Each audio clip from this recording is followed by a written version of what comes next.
Ce séminaire a comme objectif principaux le partage d'expériences entre les pays voisins, des pays européens.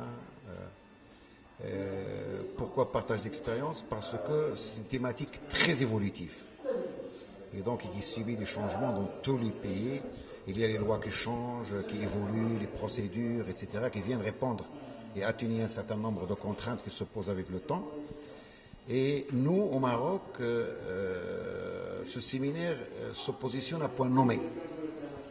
D'abord parce que nous avons accumulé une expérience assez étoffée en matière des études d'impact sur l'environnement, sur les projets, qui concernent les projets.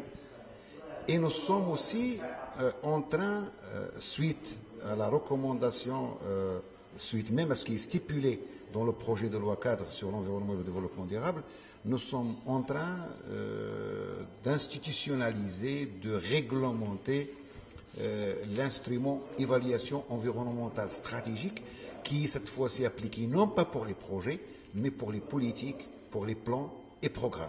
Ça veut dire ceci incitera tous les départements sectoriels et autres à intégrer la dimension sociale, la dimension environnementale, la dimension économique dans les plans et programmes et politiques, dès à l'amont chronologique et à l'amont des processus décisionnels. Donc voilà un peu les principaux objectifs, donc le partage d'expérience par rapport.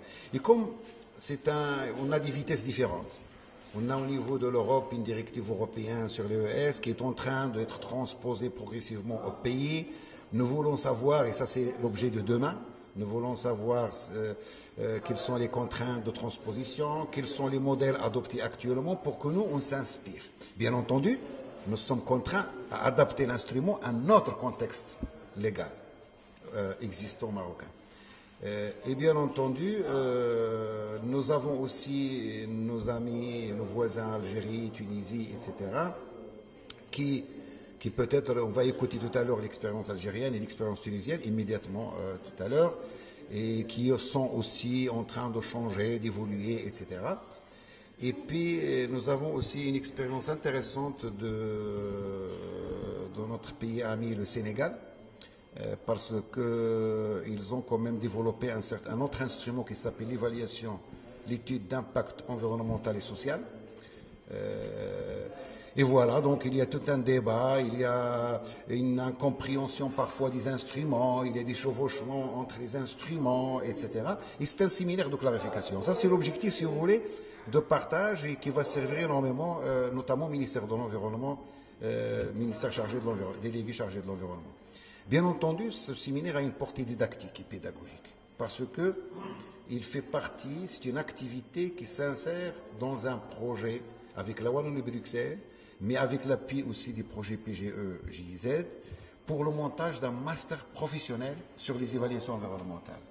Et nous allons profiter de ce séminaire pour enrichir notre cursus, pour mieux cibler notre cursus, pour que notre cursus ne soit pas un peu général ou généraliste.